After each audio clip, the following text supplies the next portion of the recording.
இங்கே விவசாயிகள் வெயிலே காய்ந்து கொண்டிருக்கின்றோம். ஆனால் இன்றைக்கு ஆடம்பரமாக வாழ்ந்து கொண்டிருக்கின்ற முதலமைச்சர் திரு ஜோசப் விஜய் அவர்கள் அறைய மாத்திட்டு இருக்கார். ஏங்க நாட்டில் இவ்வளவு பிரச்சனை, நவீன அறை வேணுமா? ஏன் அவர் இருக்கிற ரூம் பத்தாதா? அந்த அறையில பேர் அண்ணா அவர்கள் இருந்தாங்க.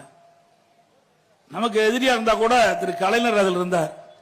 பொன்மனச்சம்பா புரட்சி தலைவர் எம்ஜிஆர் அதில் அமர்ந்திருந்தார்.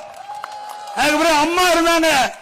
அம்மாவுக்கு பிறகு உங்களால் எனக்கு அந்த வாய்ப்பு கிடைத்து அந்த அறையில நான் முதலமைச்சரா பணியாற்றினேன். அதுக்கு பிறகு ஸ்டாலின் பணியாற்றினார். இத்தனை முதலமைச்சரும் அந்த அறையில் இருந்து பல்வேறு திட்டங்களை தீட்டி நாட்டு மக்களுக்கு வழங்கணும். இப்போ இவருக்கு அறை தான் முக்கியம், மக்கள் முக்கியம் இல்ல. இவரெல்லாம் இந்த ரூம் நவீனமா இருக்கணுமா? இங்க இருக்கிற விவசாயி சோத்துக்கு வழி இல்லாம திண்டாடி கொண்டிருக்கிறாங்க. இவருக்கு அந்த ரூம் வசதி பத்தல. ஏன்னா ஒரு நடிகர் அப்படித்தான் இருப்பார். வேற தளபதி என்ன பண்றது? தலையெழுத்து. ராத்திரி பகலா உழைக்கின்ற விவசாயி பத்தி கவலை இல்ல.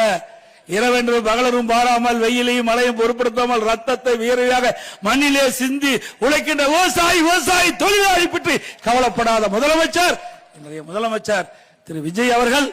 ஆகவே நீங்க எப்படி வேணாலும் வாழுங்க, வேண்டான்னு சொல்லல. விவசாயிகளை வஞ்சிக்காதுங்க.